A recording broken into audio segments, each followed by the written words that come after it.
I am sorry guys, मैं last video बना रही थी, उसमें मैं 6 क्वेश्चन आपको समझा रही थी और वो अपने आप अचानक से फ़ोन की बैटरी डाउन हुई और वो चला गया क्वेश्चन। मेरे पास जो है 6 क्वेश्चन था आपके लिए कि why does aqueous solution of an acid conduct electricity, कि आपका कोई भी एक्वस सॉल्यूशन है मीन्स कि इसका एसिड का, और उसमें से हम इलेक्ट्रिसिटी क्यों कंडक्ट कर पाते हैं। तो मेरा आंसर यही था कि जो भी आपका एसिड है, अगर आप उसको वाटर में डिजोल्व करते हो, एसिड HCl एज्यूम कर लीजिए, उसको आपने वाटर में डिजोल्व किया, तो वाटर में आपने जैसे इसको डिजोल्व किया तो H positive and OH negative आए, सॉरी वाटर में डिजोल्व किया H पॉजिटिव OH नेगेटिव तो टूटे गई, H positive and Cl negative, HCl को आपने ब्रेक किया, H positive and Cl negative, आपको आयंस आपको मिल जाते हैं। अब यहाँ पे हम क्या कहेंगे कि due to the presence of ion in the solution electricity conduct, क्योंकि कोई भी सोल्यूशन है, कोई भी इलेक्ट्रोलाइट है, आपके पास जितने ज़्यादा आयन होंगे उतनी ज़्यादा वो इलेक्ट्रिसिटी कंडक्ट करेंगे। सो जितने ज़्यादा आपके पास आयंस होंगे उतनी ज़्यादा आपके पास इलेक्ट्रॉन्स फ्री होंगे, और जो आपकी इलेक्ट्रिसिटी कंडक्ट होती है वो मोर is the ion more is the electricity flow. जो आपका 7th क्वेश्चन है, why does dry HCl gas does not change the colour of the dry litmus paper. आपका ये MCQ का क्वेश्चन भी आता है कि आपका जो है वो ड्राई लिटमस पेपर है, आपका कलर चेंज हो रहा है, एसिड ब्लू लिटमस वाला चेंज हो रहा है, क्यों हो रहा है, क्यों नहीं हो रहा है। तो उसमें ऑप्शंस में यही देती हैं कि एक आपके पास ऑप्शन है ड्राई HCl गैस, एक आपके पास ऑप्शन में है जो आपके पास HCl है वो एक्वस फॉर्म में है या लिक्विड फॉर्म में है। तो आपको जो है HCl जो ड्राई है उसको टिक नहीं करना है, आपको सिर्फ एक्वस सोल्यूशन को टिक करना है।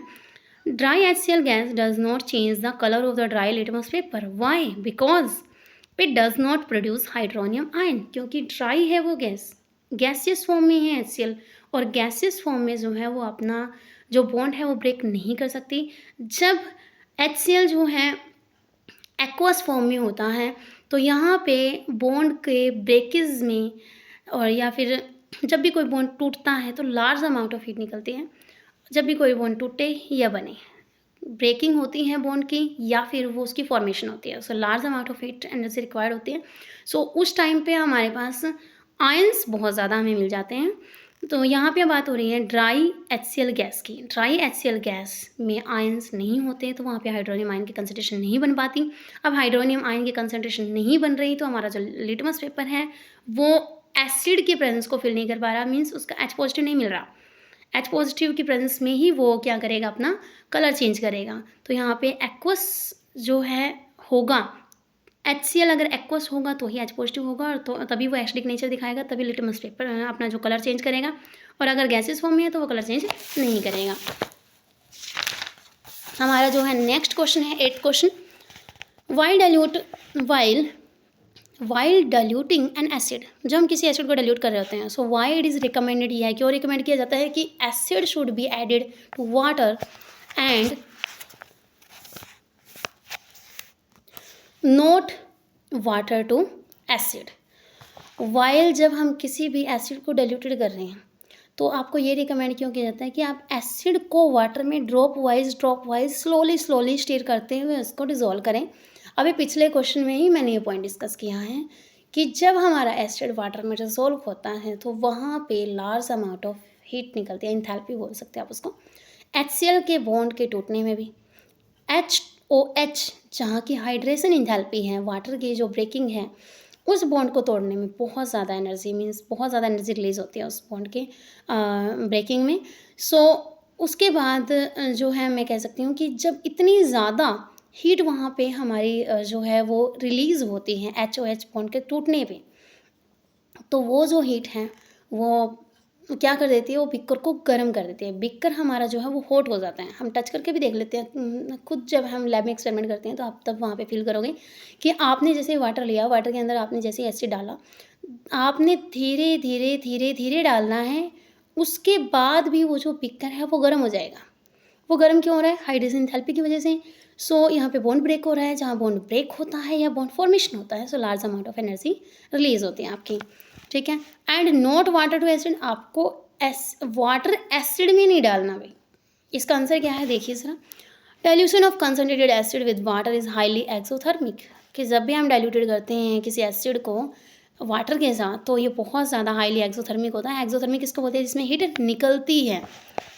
If water is added in acid, यदि हम वाटर को ऐड करेंगे एसिड में, हीट प्रोड्यूसेस सो लार्ज, एकदम से जो हीट निकलेगी ना वो बहुत ज़्यादा लार्ज निकलेगी, एंड दैट द सोल्यूशन में splash out and the beaker is in which it carried out may break, और जिस बेकर में आपने उसको लिया है वो ब्रेक हो सकता है। और ब्रेक होने के बाद आपकी स्किन पे, आपके शूज़ पे, आपके हैंड्स पे, कहीं पे भी आपको डल सकता है।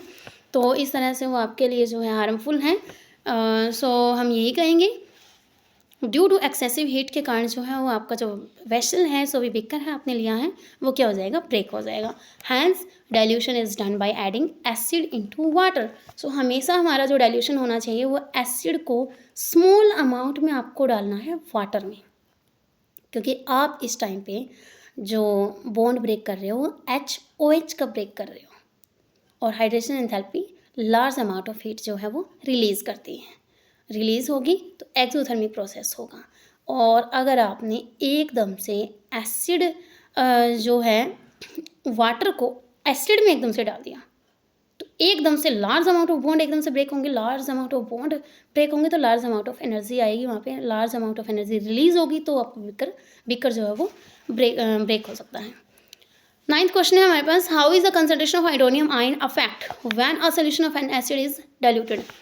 कैसे जो कंसंट्रेशन ऑफ हाइड्रोनियम आयन की वो अफेक्ट होगी जब हम सोल्यूशन को क्या करेंगे, of an acid is diluted. तो यहाँ पे हाइड्रोनियम आयन की कंसंट्रेशन का क्या फर्क पड़ेगा, मीन्स हाइड्रोनियम आयन की कंसंट्रेशन इंक्रीज होगी या डिक्रीज होगी, आपको सिर्फ ये बताना है। When a solution of an acid is diluted, जब आपका जो सोल्यूशन है एसिड का वो डाइल्यूट किया जाता है तो कंसंट्रेशन ऑफ जो हाइड्रोनियम आयन है H3O पॉजिटिव पर यूनिट वॉल्यूम डिक्रीज हो जाएगी। देखिए आपने अगर थोड़ा सा डाला, how is the concentration of hydronium ion affect solution of an acid. आपके पास ऑलरेडी एक सोल्यूशन है, आपके पास क्या है, ऑलरेडी एक सोल्यूशन है। अब उस सोल्यूशन में आप वाटर को क्या करते जा रहे हैं, डाल रहे हैं। वाटर डालने से क्या होगा, आपका जो है हाइड्रोनियम आयन की कंसंट्रेशन स्टार्टिंग में बन गई, आपने एसिड का सोल्यूशन बना रखा है। अब आप वाटर डालते जाओगे ना वाटर डालते जाओगे तो उससे क्या होगा, आपका हाइड्रोनियम आयन की जो कंसंट्रेशन है ना, वाटर तो ज़्यादा हो जाएगा लेकिन हाइड्रोनियम आयन की कंसंट्रेशन कम हो जाएगी। इस तरह से आप ये भी कह सकते हो कि एसिड की अमाउंट कम होती जा रही है और वाटर की अमाउंट ज़्यादा होती जा रही है।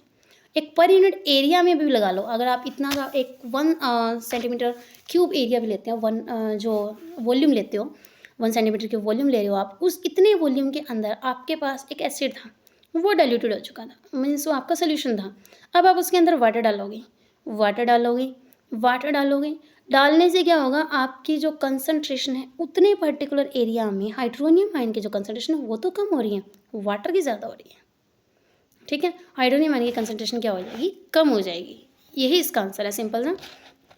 10th क्वेश्चन है आपका, how is the concentration of hydroxide ion OH negative ion की कंसंट्रेशन पर क्या फर्क पड़ेगा जब हम excess base is dissolve in solution of sodium hydroxide. देखिए यहाँ पे तो आपको दिख ही रहा है, सोडियम हाइड्रोक्साइड बेस है, उसमें मैं OH नेगेटिव एक्सेस बेस डाल रही हूँ, और ज़्यादा बेस डाल रही हूँ तो मेरी तो OH नेगेटिव की कंसंट्रेशन बढ़ती जा रही है, मेरा तो बेसिक सोल्यूशन होता जा रहा है और भी ज़्यादा। On dissolving excess base in the solution of sodium hydroxide the concentration of OH negative per unit volume in the solution increase. तो आपका यहाँ पे क्या आएगा, इंक्रीज आएगा, क्योंकि NaOH is the base, already base, और बेस डाल रहे हो तो आपका बेस ज़्यादा होता जा रहा है, बेस ज़्यादा हो रहा है इसका मतलब इंक्रीज हो रही है कंसंट्रेशन आपकी जो OH नेगेटिव की है। 11th क्वेश्चन मेरे पास जो है, इसमें क्या कह रहे हैं कि you have 2 solution A and B, the pH of solution A is 6 and pH of solution B is 8। आपके पास 2 सोल्यूशन है, एक की pH है 6, एक की pH है 8, बीच में है 7, एक की pH है 6, एक की pH है 8, बीच में है 7, मीन्स 7 से जो लेस देन है वो एसिडिक है, 7 से जो ग्रेटर देन है वो बेस है। आप सीधा लिख दीजिए 6 के ऊपर लिख दीजिए आपकी ये एसिड है और 8 के ऊपर लिख दीजिए बेस है। क्वेश्चन चाहे कुछ भी पूछें, आपको जितना आता है आपका माइंड उसी टाइम एक्टिवेट हो जाना चाहिए। Which solution has the more hydrogen ion concentration. Hydrogen ion concentration means H positive concentration, और आपका जो pH स्केल है उसके अकॉर्डिंग आपकी जो H पॉजिटिव कंसंट्रेशन है वो 1 की तरफ ज़्यादा है और 7 से ऊपर ऊपर OH की ज़्यादा है। मीन्स जो जितना ज़्यादा एसिडिक होगा H पॉजिटिव ज़्यादा होगा, 1 की तरफ H पॉजिटिव ज़्यादा है आपका, और जितना ज़्यादा बेसिक होगा आपका 14 की तरफ क्या होगा, OH नेगेटिव की कंसनट्रेशन ज़्यादा होगी।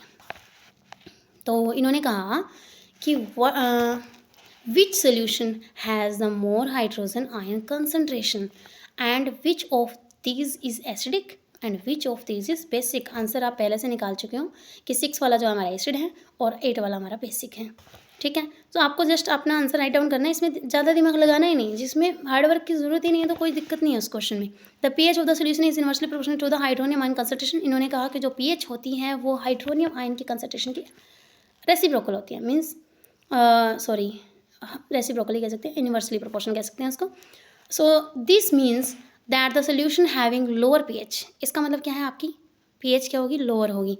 जितनी ज़्यादा H पॉजिटिव की कंसंट्रेशन ज़्यादा होगी, 7 से अगर हम नीचे जाएंगे स्केल में, 7 से हम नीचे जाएंगे 1 की तरफ अगर हम जाएंगे, तो यहाँ पे H पॉजिटिव बढ़ रहा है, हाइड्रोनियम आयन कंसंट्रेशन मेरी बढ़ रही है, लेकिन पीएच मेरी 1 है, पीएच मेरी कम आ रही है, पीएच मेरी 7, 6, 5, 4, 3, 2, 1, पीएच मेरी आ रही है कम, लेकिन H पॉजिटिव की आयन कंसंट्रेशन जो है वो मेरी ज़्यादा होती जा रही है। आपको ये बात थ्योरेटिकल लिखनी है बस, कि pH of the solution is inversely proportional to hydronium ion concentration. This means that the solution having lower pH value, solution having lower pH value will have the more hydronium ion concentration, and thus the solution will be more hydrogen ion concentration। इस प्रकार जो solution है उसके अंदर hydrogen ion concentration ज़्यादा होगी। So solution with pH is less than 7 is acidic, hence A आपका acidic है।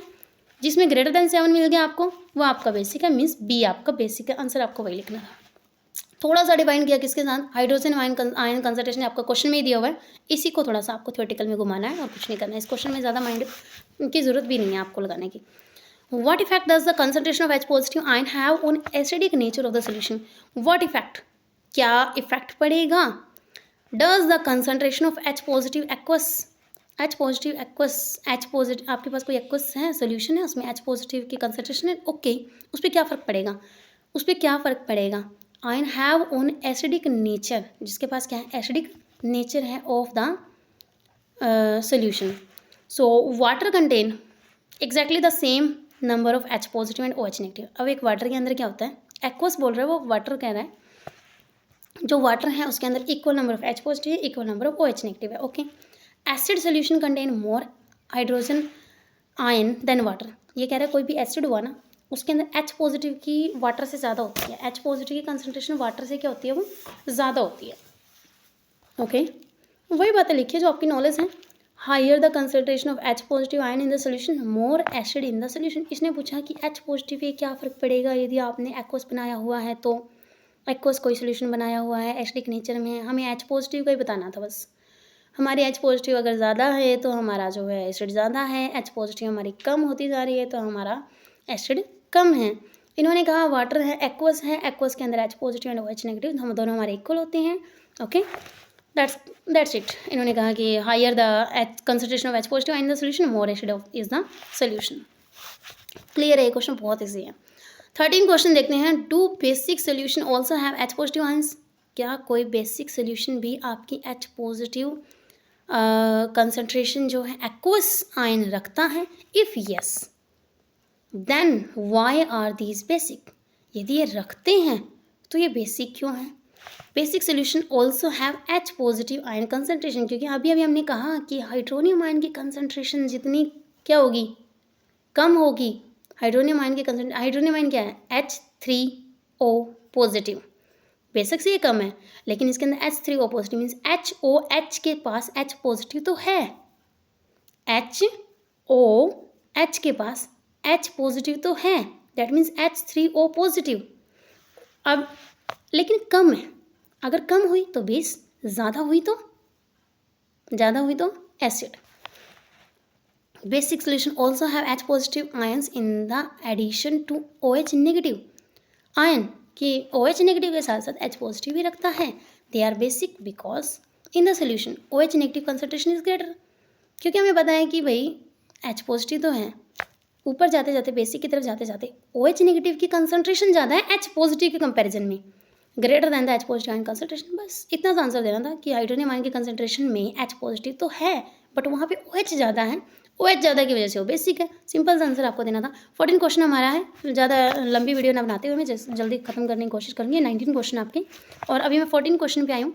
Under what soil condition do you think a farmer would treat the soil of his field with quicklime, calcium oxide or slakelime, calcium hydroxide or chalk, calcium carbonate?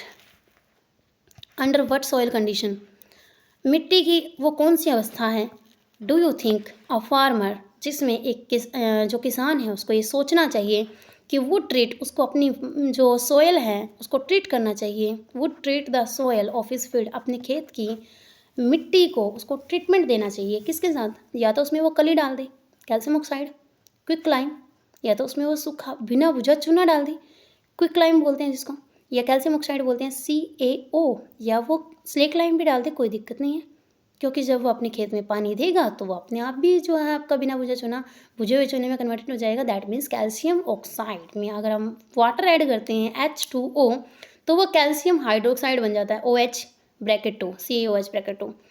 तो और चौक calcium carbonate भी ले सकते हैं, कोई दिक्कत नहीं है। तो आपने ये चीज़ें ले ली, आपने कहा मान लीजिए कोई पेड़ है या कोई भी ऐसी जगह है जहाँ पे उसका पीएच लेवल जो है वो नीचे चला गया है, कोई भी मिट्टी अगर उसका पीएच लेवल 6.5 से अगर नीचे चला जाए तो वो उपजाऊ भूमि नहीं रहती।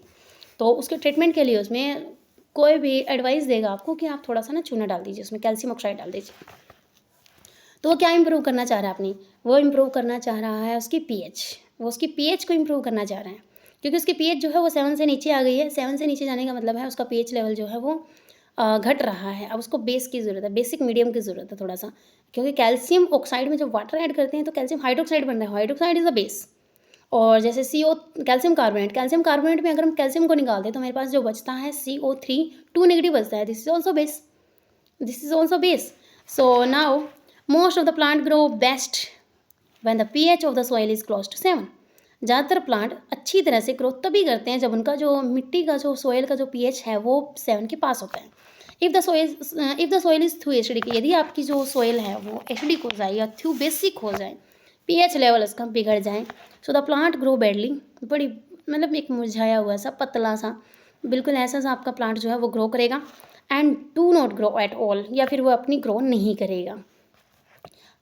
एज क्विकलाइम, जैसे ही हम क्विकलाइम स्लेकलाइम और चॉक आर अल्केलाइन सब्सटेंस को हम उसके अंदर ऐड करते हैं, this would be added to the soil by the farmer when the soil is highly acidic. तो हाईली एसिडिक जब होती है तभी हम इनको ऐड करते हैं, ये नहीं कि बेसिक हो गई तब भी हम और ज़्यादा बेस डाल रहे हैं। तो सबसे पहले तो डॉक्टर रिकमेंड करेंगे आपको कि आपकी जो मिट्टी है उसका pH लेवल डाउन है या हाई है, मीन्स 7 के जो न्यूट्रलाइजेशन है pH स्केल आप 7 से नीचे हैं या ऊपर हैं, उसका pH लेवल अगर डाउन है तो एसिडिक इन नेचर है, तो आप उसके अंदर कैल्शियम ऑक्साइड डाल सकते हैं।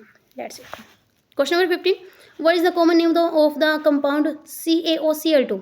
CaOCl2 calcium oxychloride, calcium oxychloride, that is bleaching powder. Bleaching powder है आपका ब्लीच वगैरह में, जो कॉस्मेटिक वगैरह के प्रोडक्ट हैं ब्यूटी पार्लर में इसका बहुत यूज़ होता है। Name the substance, question number 16, name the substance which on treatment with chlorine, कौन सा सब्सटेंस है जिसको क्लोरीन के साथ अगर हम ट्रीट करें इड ब्लीचिंग पाउडर ही मिलेगा आपको। तो ये है आपका सीधा सीधा क्वेश्चन है, method of preparation of bleaching powder.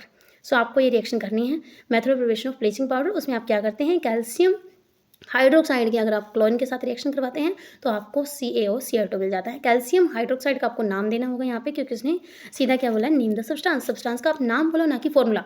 तो आपको इसका सब्सटेंस का नाम बोलना होगा। सब्सटेंस का नाम क्या है, dry slaked lime, dry slaked lime. 17 question आपका है, name the sodium compound, sodium का एक ऐसे कंपाउंड का नाम दो which is used for softening hard water, hard water को सॉफ्ट करने के लिए यूज़ किया जाता है। हार्ड वाटर को सॉफ्ट करने के लिए हमारा वॉशिंग सोडा हो सकता है। वॉशिंग सोडा का फॉर्मूला जो है वो क्या है, sodium carbonate dot Deka hydrate Na2CO3 dot 10H2O, 10 को बोलते हैं डेका, H2O को बोलते हैं hydrate, sodium carbonate Na2CO3 dot 10H2O। तो इसका नाम है वॉशिंग सोडा। आपको आंसर में पहले ये बोलना है उसने वाला सोडियम के कंपाउंड का नाम क्या है, नाम तो बोलो वॉशिंग सोडा। उसका केमिकल नेम क्या है, सोडियम कार्बोनेट डेकाहाइड्रेट। उसका फॉर्मूला क्या है, Na2CO3.10H2O। 19 क्वेश्चन है मेरा, what will be happen if a solution of sodium hydrogen carbonate is heated. क्या होगा यदि आप सोडियम हाइड्रोजन कार्बोनेट को NaCO3 को अगर आप हीट करते हैं तो क्या होगा। Give the equation of this reaction. आपको कुछ नहीं करना, जस्ट NaCO3 को आप हीट करो। हीट करने से आपका क्या होगा, CO2 गैस आपकी रिमूव हो जाएगी, Na2CO3 आपका बच जाएगा, वाटर भी आपका क्या हो जाएगा, H2O निकल जाएगा। तो यहाँ पे Na2CO3 plus CO2 plus H2O, simple सी रिएक्शन आपको जस्ट ये रिकॉल करनी है और कुछ नहीं है। Sodium hydrogen carbonate on heating, या फिर आप इसको लैब में जा करके, लैब में भी क्यों जाना, आपके घर पे भी आपका जो है बेकिंग सोडा रहता है NaCO3, आप उसको थोड़ा सा चम्मच में स्पून वगैरह में लेकर के आप उसको हीट करके देख लीजिए, वहाँ से CO2 गैस का रिमूवल होगा, थोड़ा सा आपको वाटर वगैरह की जो वेपर्स वगैरह दिखेंगी और बाकी जो आपका बच जाएगा वो सोडियम कार्बोनेट बन जाएगा। So sodium hydrogen carbonate on heating decompose it to give sodium carbonate, carbon dioxide and water. आपको जस्ट प्रोडक्ट बतानी थी, प्रोडक्ट बनाने के साथ साथ आपको क्या बताना था, इसका केमिकल इक्वेशन क्या होगी, अब इसको बैलेंस करना सीखो। बैलेंस करने के लिए हमारे पास मैंने बोला CO2 Na2CO3 उसमें भी और उसमें भी है, तो यहाँ पे होगी 5 और H2O में भी ऑक्सीजन है, तो सिर्फ ऑक्सीजन को बैलेंस करने के लिए यहाँ पे हमें क्या करना पड़ेगा, NaCO3 वाले को O3 है तो उसको 2 से मल्टीप्लाई करना पड़ेगा, क्योंकि हमारे पास ऑक्सीजन जो है प्रोडक्ट के तौर पे जो है 6 ऑक्सीजन आ रही है, 2 3 ज़ा 6, तो 2 से मल्टीप्लाई करना पड़ेगा आपको। 19 question, this is last question of chapter 2 NCERT text book question का ये लास्ट क्वेश्चन है। Right an equation two show the reaction between the plaster of Paris and water. आपको क्या करना है, प्लास्टर ऑफ पेरिस का फॉर्मूला आपको पता होना चाहिए पहले, CaSO4.12H2O। अगर आप इसको क्या करें, राइट एन इक्वेशन आप शो करना है between plaster of Paris and water. अब इसको वाटर के साथ रिएक्ट करो, चलो H2O लिख दिया मैंने। उसके बाद आपको क्या मिलेगी प्रोडक्ट, आपको पता है जिप्सम मिलेगा। आप कोई भी देख लीजिए, किसी की हड्डी वगैरह या फ्रैक्चर वगैरह आ जाए तो एक पूरा मोटा प्लास्टर चढ़ाते हैं, बाजू वगैरह भी कहीं पे भी, तो आप देखते हो कितना सॉलिड हो जाता है। जस्ट वो एक पेस्ट लेते हैं, उसको वाटर में डिसॉल्व करते हैं और वो बिल्कुल हार्ड हो जाता है, बिल्कुल हार्ड सब्सटेंस के तौर पे। तो यहाँ पे क्या है आपके पास, जिप्सम आपकी प्रोडक्ट मिलेगी।